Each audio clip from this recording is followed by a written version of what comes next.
Hello everyone, welcome to magnet brains. मैं हूं अदिति शाह और आज के लेक्चर में हम करने वाले हैं chapter number 5 admission of partner का वन शॉट रिवीजन। तो हमने इतने सारे जो कॉन्सेप्ट सीखे, इतने सारे जो क्वेश्चन सॉल्व किए, क्लास में डिस्कस किए, उन सब का आज हम बेसिकली समरी करने वाले हैं डिस्कस। ठीक है, ये लेक्चर जैसा कि मैं हमेशा बोलती हूँ, ये लेक्चर आपको पहले डिटेल्ड कॉन्सेप्ट लेक्चर देखने हैं, उसके बाद सारे क्वेश्चंस वगैरह देखना है। ये लेक्चर आपको तब देखना है जब आप लास्ट मोमेंट रिवीजन करेंगे अपने एग्जाम से कुछ दिन पहले। ठीक है, तो ये लेक्चर्स आपको काफ़ी हेल्प करेंगे क्योंकि हम लोग बहुत जल्दी जल्दी अपने सारे कॉन्सेप्ट्स को ब्रश थ्रू करने वाले हैं। चलिए, तो बिल्कुल अब बिना टाइम गवाए वन शॉट रिवीजन स्टार्ट करते हैं चैप्टर नंबर 5 का। तो आपको पता है चैप्टर के नाम में एडमिशन ऑफ पार्टनर का मतलब क्या होता है। जब नया पार्टनर हमारी फर्म को ज्वाइन कर रहा है, ठीक है, या कोई नया पार्टनर है हमारी फर्म में एंट्री ले रहा है, ठीक है, उसको हम क्या बोलते हैं, एडमिशन ऑफ पार्टनर। ठीक है, चलो जल्दी से पॉइंट्स देखते हैं। First point, admission of a partner is reconstitution of firm. तो हम ये चीज देख चुके हैं कि एडमिशन ऑफ पार्टनर जो है वो रिकॉन्स्टिट्यूशन ऑफ फर्म भी बोलते हैं। क्यों बोलते हैं? क्योंकि नए पार्टनर के आने से जो एग्जिस्टिंग अग्रीमेंट है बिटवीन द ओल्ड पार्टनर्स वो खत्म होता है और एक नया अग्रीमेंट चालू होता है बाकी सारे पार्टनर्स के बीच में। तो ए और बी के बीच में जो भी अग्रीमेंट होगा, अब जब नया पार्टनर आएगा तो ए और बी फर्म बना रहे थे, अब नया पार्टनर आ जाएगा तो ये अग्रीमेंट आपका कैंसिल हो जाएगा और ए बी सी के बीच में एक नया अग्रीमेंट आपका फॉर्म होगा। ठीक है, तो इसलिए हम क्या बोलते हैं उसको, रिकॉन्स्टिट्यूशन ऑफ फर्म। और आप देख चुके हो बहुत सारे इवेंट्स हैं जिनके कारण हम क्या बोलते हैं कि ये रिकॉन्स्टिट्यूशन ऑफ फर्म हो रहा है। ठीक है, चलो नेक्स्ट, अकॉर्डिंग टू सेक्शन 31। तो यहाँ पर ये सेक्शन को याद कर लो कौन से सेक्शन में बोला गया है। तो इंडियन पार्टनरशिप एक्ट 1932 आपको पता है क्या होता है। बेसिकली ये पार्टनरशिप एक्ट है जो सारी पार्टनरशिप फर्म्स पर अपने रूल्स और गाइडलाइंस उनके लिए डिफाइन करता है और सारे पार्टनरशिप फर्म्स को ये एक्ट को फॉलो करना पड़ता है, इस एक्ट की गाइडलाइंस को फॉलो करना पड़ता है। तो इस एक्ट की गाइडलाइन में सेक्शन नंबर 31 में क्या बोला गया है कि a person can be admitted as a partner. एक पर्सन को हम तभी एज अ पार्टनर एडमिट कर सकते हैं अगर हमारी पार्टनरशिप डीड में ऐसा कुछ अग्रीमेंट है। ठीक है, if it is so agreed in the partnership deed, या अगर पार्टनरशिप डीड में कोई भी अग्रीमेंट नहीं है, ठीक है, तो सारे पार्टनर्स अग्री करने चाहिए कि हाँ ठीक है, कंसेंट देना चाहिए कि इस पार्टनर को हम एडमिट करने के लिए रेडी हैं। एक भी पार्टनर ने अगर कंसेंट नहीं दिया तो पार्टनर का एडमिशन नहीं हो सकता। ये हम बेसिक राइट्स ऑफ पार्टनर्स में देख चुके हैं। क्लियर हो गया इतना? तो जल्दी से सेक्शन 31 इंडियन पार्टनरशिप एक्ट क्या बोल रहा है, एडमिशन ऑफ पार्टनर तभी हो सकता है अगर पार्टनरशिप डीड में ये चीज प्रोवाइड की गई है, अग्री की गई है। और अगर ये अग्री नहीं की गई है, कुछ भी पार्टनरशिप डीड में कुछ भी नहीं लिखा है, तो सारे एक एक पार्टनर को अपना कंसेंट देना पड़ेगा, अपना अप्रूवल देना पड़ेगा कि वो रेडी है नए पार्टनर के एडमिशन के लिए। क्लियर हो गया? चलो next, after admission new partner gets following 2 rights. अब एडमिशन हो गया सपोज, ठीक है, नया पार्टनर आ गया तो उसको क्या क्या राइट्स मिलेंगे। पहला राइट तो हमें पता है, right to share future profits of the firm. ठीक है, तो जो अब फ्यूचर में जो फर्म प्रॉफिट्स कमाएगी उसमें उसका हिस्सा होगा, उसमें उसका शेयर होगा। ठीक है, तो right to share future profits of the firm and right to share in the assets of the firm. और असेट्स जो फर्म के असेट्स होंगे उसमें भी उसका हिस्सा होगा। तो 2 तरह के राइट होंगे, एक फ्यूचर प्रॉफिट्स में राइट होगा और एक असेट्स में राइट होगा। ठीक है, चलो नेक्स्ट, न्यू और incoming partner compensates all those partners who sacrifice their profit shares in his or her favor. The amount new partner pays for the sacrifice is called goodwill or premium for goodwill. तो ये तो हम मतलब हमारे जहन में बस चुका है ये कॉन्सेप्ट बच्चों। ठीक है, प्रीमियम फॉर गुडविल क्या होता है? कुछ नहीं, जो पुराने पार्टनर्स हैं वो अपना प्रॉफिट का हिस्सा जो है वो सैक्रिफाइस करते हैं नए पार्टनर के लिए। तो यहाँ पर हमने एग्जांपल देखा था, ए और बी ये पहले पिज्जा खा रहे थे तो ए दो पीस खा रहा था, बी 2 पीस खा रहा था। लेकिन जैसे ही उनका एक दोस्त वहां पर आ गया सी, तो अब इनको अपना पिज्जा सी को भी देना पड़ेगा, तो थोड़ा थोड़ा इनको हिस्सा अपना सी को देना पड़ेगा। तो इन्होंने कहा कि ठीक है सी, हम तुम्हें अपने पिज्जा का हिस्सा देंगे लेकिन उसके बदले तुम हमें आइस टी पिलाओगे। ठीक है, तो बस यही है कि तुम मुझे, सी क्या बोलेगा कि तुम मुझे पिज्जा दो, मैं तुम्हें आइस टी दूंगा।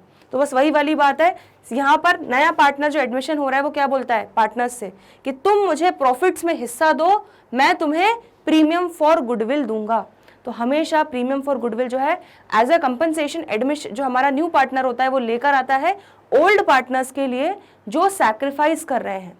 और जो सैक्रिफाइसिंग पार्टनर्स होते हैं उनको वो कंपनसेशन किस रेशियो में मिलता है, सैक्रिफाइसिंग रेशियो। ठीक है, चलो बहुत बढ़िया।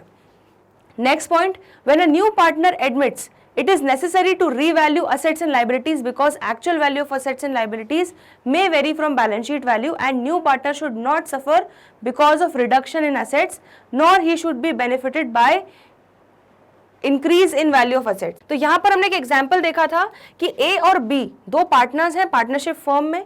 ठीक है, अब नया पार्टनर आ रहा है सी, तो बेसिकली सी की एंट्री के पहले, ठीक है, ए और बी को कुछ आपसी सेटलमेंट करना पड़ेगा। क्यों? क्योंकि जो अब इनके बीच में अग्रीमेंट है, इनके बीच में जो फर्म फॉर्म हुई थी ए और बी के बीच में, वो अब खत्म हो रही है और अब नई फर्म का रिकॉन्स्टिट्यूशन हो रहा है, नई फर्म का बर्थ हो रहा है जिसमें 3 पार्टनर्स होंगे ए, बी और सी। ठीक है, तो उसके लिए क्या करना होता है बच्चों, हम लोग जो ए और बी बैलेंस शीट में अपने असेट्स और लायबिलिटीज दिख रहे होते हैं, उनकी जरूरी नहीं है कि मार्केट वैल्यू अभी वही सेम हो। ठीक है, जो उन्होंने जिस पे उन्होंने रिकॉर्ड करके रखा है, तो वो उसकी एक्चुअल मार्केट वैल्यू जो होती है, जो उसकी अभी एक्चुअल वैल्यू चल रही है, उसका बेसिकली वैल्यूएशन करते हैं, अपने असेट्स और लायबिलिटीज को वापस से रीवैल्यू करते हैं और उससे जो उनको प्रॉफिट या लॉस होता है उसको वो आपस में बांटते हैं और सेटल करते हैं। ऐसा क्यों करते हैं? क्योंकि अगर उनके वो नहीं चाहते, अनफेयर होगा अगर कोई नया पार्टनर आ रहा है, ठीक है, तो अगर कुछ भी फायदा हो रहा है, ठीक है, revaluation of assets and liabilities के कारण, तो फिर वो सी को मिल जाएगा, उनकी पुरानी मेहनत वो सी को मिल जाएगी। और अगर कुछ लॉस हो रहा है तो इनके जो पुराने पाप है वो सी को भुगतने पड़ेंगे। ठीक है, तो इसीलिए सी को इन सब चीज़ों से बचाने के लिए ये लोग क्या करते हैं, आपस में रीवैल्यूएशन का जो भी प्रॉफिट होगा या जो भी लॉस होगा, पहले उसको आपस में बांट के सेटल करेंगे। उसके बाद अब न्यूट्रल पोजीशन हो जाएगी फर्म की और अब इसके बाद नया पार्टनर एंट्री लेगा फर्म में। क्लियर हो गया इतना? चलो next topic, change in profit sharing ratio. तो change in profit sharing ratio हमने ये पूरा एक चैप्टर ही पढ़ लिया था। ठीक है, तो आपको बिल्कुल बहुत आसान लग रहा होगा ये topic. Change in profit sharing ratio क्या होता है? Basically profit sharing ratio changes on admission of a partner. अब कोई नया पार्टनर आ रहा है तो पहले हमारे जो पार्टनर्स को 2-2 पिज्जा मिल रहा था, अब वो कम मिलेगा। ठीक है, उनको अपने प्रॉफिट का हिस्सा नए पार्टनर को देना पड़ेगा। क्लियर हो गया? तो अब उनका प्रॉफिट शेयरिंग रेशियो भी चेंज हो जाएगा। तो profit sharing ratio changes on admission of partner as the new partner becomes entitled to share in future profits of the firm. ठीक है, तो नए पार्टनर का राइट होता है प्रॉफिट्स में, तो इसीलिए क्या होता है बच्चों, आपका प्रॉफिट शेयरिंग रेशियो चेंज होता है जब भी कोई नया पार्टनर आएगा। तो अब जो चीज पहले 2 लोग खा रहे थे, अब वो 3 लोग खाने वाले हैं। ठीक है, चलिए, new profit sharing ratio is the ratio in which all partners including new और incoming partner will share future profits and losses of the firm. तो बेसिकली क्या है, न्यू प्रॉफिट शेयरिंग रेशियो ऐसा रेशियो है जिसमें सारे पार्टनर्स, इवन जिसकी entry हुई है, जो नया एडमिशन हुआ है जिस पार्टनर का, इनकमिंग पार्टनर को मिलाकर जो मिलकर पूरा प्रॉफिट और losses of the firm decide हुआ है कि कौन कितना कितना प्रॉफिट, किसको कितना मिलेगा, लॉस कौन कितना कितना उठाएगा, तो वो आपका होता है न्यू प्रॉफिट शेयरिंग रेशियो। तो ए और बी सपोज यहाँ पर 1:1 के रेशियो में प्रॉफिट शेयर करते थे। अब सी के आने पर डिसाइड क्या हुआ कि अब ये तीनों पार्टनर्स 3:2:1 के रेशियो में प्रॉफिट या लॉसेस शेयर करेंगे। तो यही आपका क्या हो जाएगा, न्यू प्रॉफिट शेयरिंग रेशियो, और ये आपका क्या हो जाएगा, ओल्ड रेशियो। ठीक है, चलिए, न्यू और इनकमिंग पार्टनर में अक्वायर हिज और हर शेयर फ्रॉम ओल्ड पार्टनर्स। अब जो नया पार्टनर है वो पुराने पार्टनर से किस किस वे में उस पिज्जा को अक्वायर कर सकता है, उस प्रॉफिट शेयर को अक्वायर कर सकता है। ठीक है, या तो जो पुराने पार्टनर्स है वो अपने ओल्ड प्रॉफिट शेयरिंग रेशियो में ही सैक्रिफाइस करें नए पार्टनर के लिए, या इन अ पर्टिकुलर रेशियो और सैक्रिफाइसिंग रेशियो क्वेश्चन में आपको दिया होगा। ठीक है, कि इस रेशियो में ये सामने वाला पार्टनर सैक्रिफाइस कर रहा है। हमने देखा भी है बहुत सारे क्वेश्चंस, ठीक है, जिसमें डायरेक्टली आपको दिया रहता है कि ये पार्टनर इतना सैक्रिफाइस करेगा, ये पार्टनर इतना सैक्रिफाइस करेगा। In a particular fraction from old existing partners, तो यहाँ पर क्लियरली जैसे दे दिया जाता है कि हाँ, हमारे प्रॉफिट में 1/4 हिस्सा जो होगा वो आपका सी का होगा। ठीक है, तो सीधे सीधे आपको एक फ्रैक्शन दे दिया जाता है। तो ये आपका हो जाएगा change in profit sharing ratio.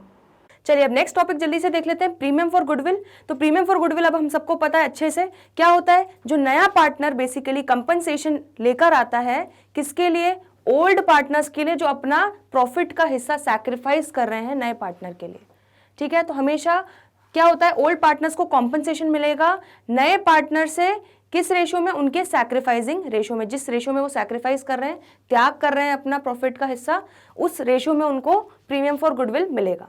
तो payment of premium for goodwill is the method of compensating sacrificing partners for the sacrifice they make in favour of the new partner. In case there is an existing goodwill, अच्छा अब अगर कोई existing goodwill balance sheet में दिख रही है, तो याद है हम कचरा आइटम बोलते थे उसको, तो अगर कोई कचरा आइटम आपको गुडविल एग्जिस्टिंग दिख रही है, ठीक है, तो उसको हमें क्या करना पड़ेगा, उसको हमें पहले राइट ऑफ करना पड़ेगा ओल्ड पार्टनर्स के ओल्ड प्रॉफिट शेयरिंग रेशियो में। ठीक है, तो देख लेते हैं। In case there is an existing goodwill appearing in balance sheet at the time of admission of new partner, it has to be written off among old partners in their old profit sharing ratio. ठीक है, इतना clear हो गया। चलो अब main इस पे आते हैं। If premium for goodwill is, तो अलग अलग केसेस हमने डिस्कस किए थे।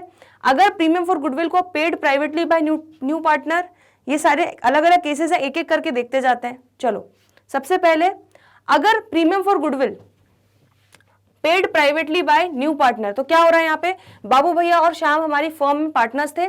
अब राजू जो है वो कैपिटल लेकर आ रहा है 1 लाख, और वो premium for goodwill that is compensation लेकर आ रहा है 60,000। ठीक है, तो बाबू भैया और श्याम ने अपना प्रॉफिट का हिस्सा सैक्रिफाइस किया, तो इसलिए राजू को कॉम्पनसेशन देना पड़ेगा 60,000 का, और कैपिटल भी लेकर आना पड़ेगा। लेकिन राजू ने कहा कि मैं जो आपको दे रहा हूँ वो अंडर द टेबल दे रहा हूँ, प्राइवेटली दे रहा हूँ, आपके घर आके दूंगा। ठीक है, इसको अभी फर्म में मत शो करो। तो जब फर्म में शो ही नहीं कर रहे, तो क्या प्रीमियम फॉर गुडविल, फर्म को पता चला कि कुछ प्रीमियम फॉर गुडविल आया, फर्म के पास नहीं आया, ये तो उसने इनके घर जाके प्राइवेटली दे दिया। तो फर्म के पास क्योंकि कुछ भी नहीं आया, तो यहाँ पे कोई भी एंट्री नहीं होगी प्रीमियम फॉर गुडविल की। नेक्स्ट केस क्या था, premium for goodwill is paid in cash और cheque by new partner retained in business. तो ये बिल्कुल नॉर्मल सिनेरियो है कि राजू यहाँ पर कैपिटल 1 लाख ला रहा है, प्रीमियम फॉर गुडविल 60,000 ला रहा है। ठीक है, और फर्म में ये रिटेन किया जा रहा है पैसा। ठीक है, तो फर्म को पता चल रहा है, तो इसकी बड़ी सिंपल एंट्री हो जाएगी। क्या हो जाएगा, जैसे भी ला रहा है कैश या बैंक अकाउंट डेबिट, टोटल कितना पैसा ला रहा है 1 लाख प्लस 60,000, तो टोटल 1,60,000 हमारे कैश या बैंक अकाउंट में आएगा। उसमें से टू राजूस कैपिटल कितना 1 लाख, और प्रीमियम फॉर गुडविल कितना है 60,000, तो 2 प्रीमियम फॉर गुडविल। अब तो ये एंट्रीज बच्चों रट चुकी होनी चाहिए आपको। ठीक है, इसके बाद क्या करते हैं, अब ये जो प्रीमियम फॉर गुडविल है दैट इज कॉम्पनसेशन, इसको हम बांटेंगे पार्टनर्स में। तो premium for goodwill account debit 60,000 करते हैं, और 2 सैक्रिफाइसिंग पार्टनर्स उनको उनके सैक्रिफाइसिंग रेशियो में बांट देते हैं। लेकिन ट्विस्ट क्या है, अगर प्रॉफिट शेयरिंग रेशियो चेंज होने के कारण कोई पार्टनर क्या कर रहा है, गेन कर रहा है, उसका अब नया प्रॉफिट शेयरिंग रेशियो में उसको ज्यादा प्रॉफिट मिलेगा, तो उसको भी कॉम्पनसेशन देना पड़ेगा सैक्रिफाइसिंग पार्टनर्स को। तो सैक्रिफाइसिंग पार्टनर्स को 2 लोगों से कॉम्पनसेशन मिलने की संभावना है। पहला तो प्रीमियम फॉर गुडविल तो मिलेगा ही, जो नया पार्टनर लेकर आ रहा है, बट अगर कोई ऐसा पार्टनर है जो गेन कर रहा है नए profit, change in profit sharing ratio के कारण, तो गेनिंग पार्टनर को भी सैक्रिफाइसिंग पार्टनर्स को कॉम्पनसेशन देना पड़ेगा। चलिए नेक्स्ट, थर्ड केस था, if premium for goodwill is paid in cash और cheque by new partner withdrawn by sacrificing partner. तो यहाँ पे पूरा केस सेम है। ठीक है, 1 लाख का कैपिटल ला रहा है राजू, और प्रीमियम फॉर गुडविल 60,000 लेकर आ रहा है। लेकिन बस छोटा सा ट्विस्ट क्या है कि बाबू भैया और श्याम, ये जो इनको प्रीमियम फॉर गुडविल मिला, ये अपने घर विड्रॉ करके लेके जा रहे हैं। तो ये सारी एंट्रीज, ये वाली एंट्रीज तो सेम रहेंगी। पैसा लाने की एंट्री होगी, कैपिटल लाने की और प्रीमियम फॉर गुडविल लाने की एंट्री, उसके बाद प्रीमियम फॉर गुडविल को बांटने की एंट्री। बस अब एक एंट्री और ऐड हो जाएगी कि पार्टनर्स का कैपिटल अकाउंट क्या हो जाएगा, डेबिट, जिनका हमने किया था यहाँ पर credit, sacrificing partners capital account, उनको हम कर देंगे डेबिट, और कैश चला जाएगा, हमारी फर्म से कैश जा रहा है क्योंकि ये लोग अपने घर पैसा लेके जा रहे हैं, तो 2 कैश अकाउंट हो जाएगा। ठीक है, next, if premium for goodwill is brought into partly bye new partner that is 20,000। अब यहाँ पर राजू को 60,000 रुपए लाना था, लेकिन राजू ने बदमाशी की, राजू सिर्फ 20,000 रुपए ही लेकर आया। ठीक है, तो इस केस में आप क्या एंट्री करोगे, पहली एंट्री तो कितना पैसा ला रहा है वो एंट्री करो। तो कैश और बैंक अकाउंट डेबिट टोटल कितना ला रहा है 1,20,000, जिसमें से राजू का कैपिटल अकाउंट में 1 लाख जाएगा, और प्रीमियम फॉर गुडविल वो सिर्फ 20,000 ही लेकर आ रहा है। तो क्या बाबू भैया और श्याम इतने शरीफ हैं, इतने भोले हैं कि वो सिर्फ 20,000 में मान जाएंगे? नहीं, तो वो प्रीमियम फॉर गुडविल जितना लाया 20,000 वो तो लेंगे ही लेंगे, लेकिन वो जितना पैसा नहीं लाया, कितना नहीं लाया, 40,000 नहीं लाया, वो उसके कैपिटल या करंट अकाउंट, दोनों ही लिख सकते हो, तो कैपिटल या करंट अकाउंट से डेबिट करके एडजस्ट करेंगे। तो राजू के कैपिटल या करंट अकाउंट से 40,000 की रिकवरी होगी जो वो प्रीमियम फॉर गुडविल नहीं लाया, तो राजू इस तरह से बच नहीं सकता। ठीक है, और फिर वापस वही, अगर कोई पार्टनर गेन कर रहा है तो वो भी यहाँ पर कॉम्पनसेशन देगा, और सारा कॉम्पनसेशन किसको मिलेगा, सैक्रिफाइसिंग पार्टनर्स को मिलेगा। किस रेशियो में, उनके सैक्रिफाइसिंग रेशियो में। चलिए, if premium for goodwill is bought in kind, अब यहाँ पर पैसा ना लाके, ठीक है। इस तरह से कैपिटल और प्रीमियम फॉर गुडविल को कैश या बैंक में ना लाके क्या कर रहा है वो एक असेट्स का बोरा भर के लेकर आ रहा है, ठीक है। तो 1,60,000 वैसे ना लाके वो असेट्स के फॉर्म में ला रहा है, suppose building, land, furniture, stock किसी भी फॉर्म में ला सकता है, ठीक है। तो आपको इस केस में क्या एंट्री करनी है, बहुत ईजी है। कैश या बैंक अकाउंट डेबिट करने की जगह क्या डेबिट हो जाएगा आपका, असेट्स अकाउंट डेबिट।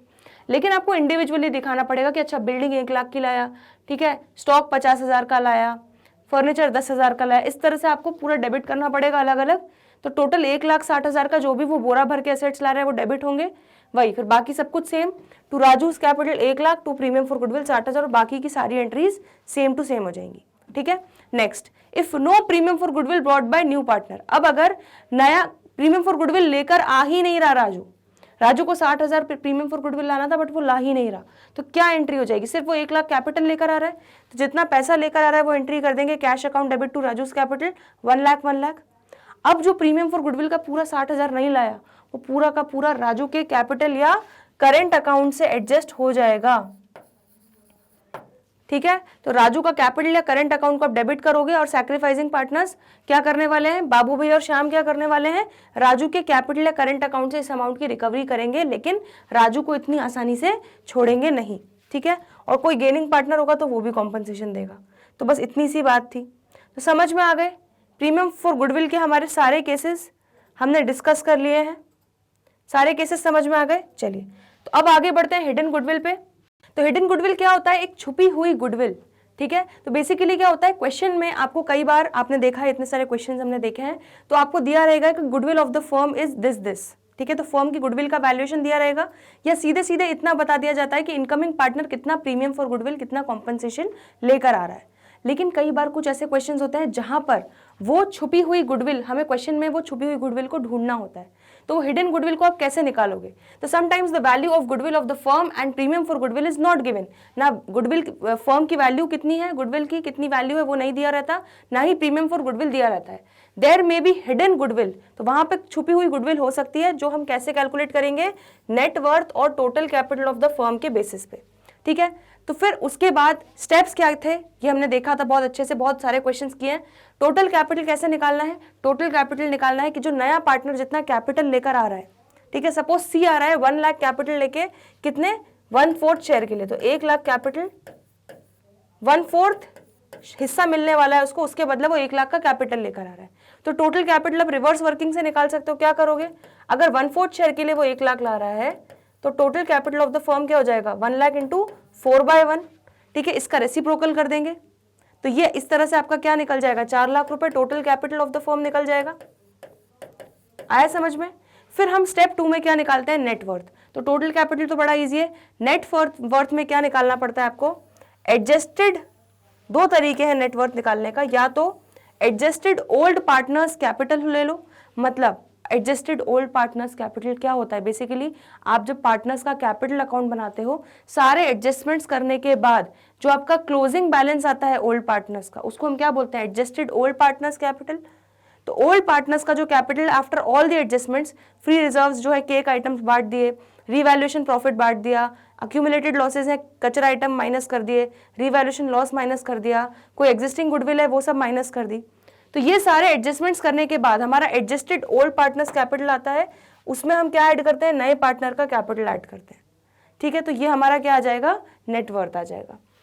या तो नेटवर्थ ऐसे निकाल लो, या नेटवर्थ निकालने का टोटल तरीका एक ये भी है, total assets minus outside liabilities, ये तो आपने देखा ही है, हमने प्रीवियस चैप्टर्स में देखा है नेटवर्थ निकालने के तरीके। तो total assets minus outside liabilities में ये सारे एडजस्टमेंट्स कर दो, प्लस रिवैल्यूएशन प्रॉफिट कर दो, या लॉस हुआ है तो माइनस कर दो रिवैल्यूएशन लॉस को, अक्यूमुलेटेड लॉसेस को माइनस कर दो, एग्जिस्टिंग गुडविल को माइनस कर दो, ये सारे एडजस्टमेंट्स के बाद प्लस न्यू पार्टनर्स कैपिटल, ठीक है। तो नेटवर्थ या तो आप adjusted old partners capital plus new partners capital निकाल सकते हो, या नेटवर्थ को total assets minus outside liabilities के बाद सारे एडजस्टमेंट्स करके प्लस न्यू पार्टनर्स कैपिटल निकाल सकते हो। तो न्यू पार्टनर्स कैपिटल हमेशा फिक्स्ड रहेगा, ये तो आपका ऐड होगा ही होगा, क्लियर है। तो नेटवर्थ निकालना आ गया, तो बस अब हिडन गुडविल जो हमारी छुपी हुई गुडविल है वो कैसे निकालोगे। तो गुडविल ऑफ द फर्म क्या हो जाएगी, जो टोटल कैपिटल आ रहा है सपोज 4 लाख, नेटवर्थ आपकी आ गई, कितनी आ गई, 3 लाख आ गई, तो आपकी गुडविल क्या आ जाएगी, 4 lakh minus 3 lakh, total capital minus net worth, तो 1 लाख रुपीज आपकी गुडविल ऑफ द फर्म निकल जाएगी। और एक बार फर्म की गुडविल निकल गई तो फिर आप प्रीमियम फॉर गुडविल भी निकाल सकते हो। कैसे निकालोगे, goodwill of the firm suppose 1 lakh है, ठीक है, goodwill of the firm suppose हमारी 1 लाख आई और नए पार्टनर का शेयर कितना है, 1/4, तो पूरी फर्म की गुडविल 1 लाख है तो नए पार्टनर को कितना कॉम्पनसेशन लेके आना पड़ेगा, 1 लाख का 1/4 दैट इज 25,000। आया समझ में। तो इस तरह से आपका हिडन गुडविल का कॉन्सेप्ट आ गया, जहां पर हमने फर्स्ट स्टेप में निकाला टोटल कैपिटल, सेकंड स्टेप में निकाला नेटवर्थ, उसके बाद थर्ड स्टेप में हिडन गुडविल निकाल ली, टोटल कैपिटल माइनस नेटवर्थ, और उसके बाद गुडविल ऑफ द फर्म आ गई हमारी, उससे हमने निकाल लिया क्या, प्रीमियम फॉर गुडविल, नए पार्टनर का शेयर को मल्टीप्लाई करके। आया समझ में।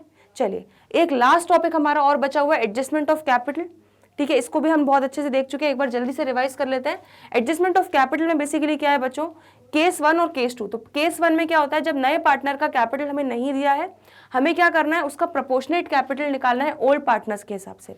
और केस 2 में क्या होगा, जब ओल्ड पार्टनर्स का कैपिटल हमें एडजस्ट करना है नए पार्टनर के कैपिटल अकाउंट के हिसाब से।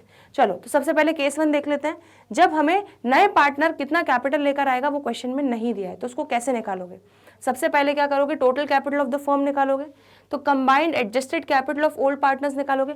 पार्टनर्स कैपिटल अकाउंट में सारे एडजस्टमेंट्स करने के बाद जो क्लोजिंग बैलेंस आ रहा होगा दोनों ओल्ड पार्टनर्स का, ठीक है, उनको आप कंबाइन करोगे तो आपका निकल जाएगा combined adjusted capital of old partners into reciprocal of the combined share, ठीक है। तो suppose reciprocal of combined share क्या होता है, अगर पिज्जा का 1/4 हिस्सा सी खा रहा है तो बचा हुआ हिस्सा कंबाइंड शेयर 3/4 हिस्सा जो है वो बाकी ए और बी का होगा, ठीक है। तो इसका रेसिप्रोकल यहाँ पे करना पड़ेगा, दोनों का जो शेयर है टोटल मिला के उसका रेसिप्रोकल। तो कैपिटल का एडजस्टेड कैपिटल का को कंबाइन करना है और टोटल रेसिप्रोकल करना है उनके कंबाइंड शेयर का।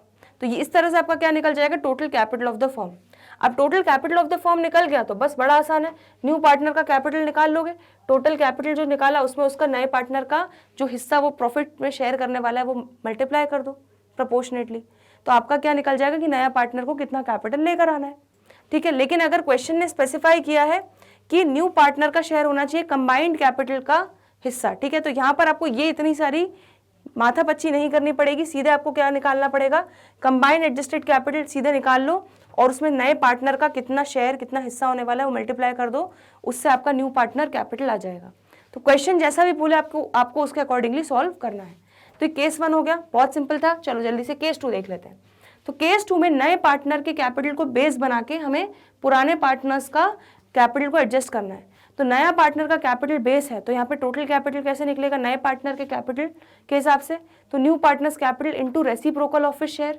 तो वही अगर 1 लाख कैपिटल ला रहा है तो 1 लाख इंटू 1/4 शेयर का रेसिप्रोकल दैट इज 4/1 हो जाएगा, तो टोटल कैपिटल आ जाएगा 4 लाख। अब ये जो 4 लाख आया है इसको क्या करेंगे, जो नया प्रॉफिट शेयरिंग रेशियो हमारा पार्टनर्स का निकलेगा, ठीक है, आफ्टर एडमिशन जो हमारा न्यू प्रॉफिट शेयरिंग रेशियो होगा, हम ऊपर जो टोटल कैपिटल निकाला है हम उसके हिसाब से ये निकालेंगे कि अच्छा 4 लाख रुपए जो आया है कितना कितना कौन से पार्टनर को अपना कैपिटल मेंटेन करना है उसके अकॉर्डिंगली, ठीक है। और फिर जो भी ओल्ड पार्टनर्स का एक्सेस, सरप्लस या डेफिशिएंसी होगा वो कहाँ से एडजस्टमेंट होगा, या तो आप वो कैश लेकर आएंगे या कैश लेकर जाएंगे। अगर उनका कैपिटल अकाउंट अभी ज़्यादा है, जितना उससे उन्हें मेंटेन करना है उससे ज़्यादा है, तो वो क्या करेंगे, कैश लेके चले जाएंगे। लेकिन उनको सपोज कैपिटल जितना मेंटेन करना है उससे अभी उनका कैपिटल कम है तो वो और कैपिटल लेकर आएंगे ताकि वो इसके हिसाब से न्यू प्रॉफिट शेयरिंग रेशियो के हिसाब से अपना new capital of the firm को मेंटेन कर सके, ठीक है। सिमिलरली अगर कैश का नहीं होगा तो पार्टनर के करंट अकाउंट से एडजस्ट होगा, जो भी एक्सेस होगा या शॉर्टेज होगा, जो भी सरप्लस होगा या डेफिशिएंसी होगा। आया समझ में। तो हमने एडमिशन ऑफ पार्टनर के सारे कॉन्सेप्ट्स आज कम से कम समय में पूरा रिवाइज कर लिए। तो आई होप आपको आज का 1 शॉट रिविजन अच्छे से समझ में आया है, ठीक है। बाकी के जो भी हमारे चैप्टर्स हैं सबके 1 शॉट रिविजन हम इसी तरह बनाते रहेंगे, इसी तरह कम से कम वक्त में सारे चैप्टर्स का रिविजन करते रहेंगे ताकि एग्जाम टाइम पे आपको दिक्कत ना हो कोई भी कॉन्सेप्ट को रिवाइज करने में। चलिए तो आज के लिए इतना ही, जल्दी मिलते हैं ब्रेक के बाद, तब तक के लिए गुड बाय।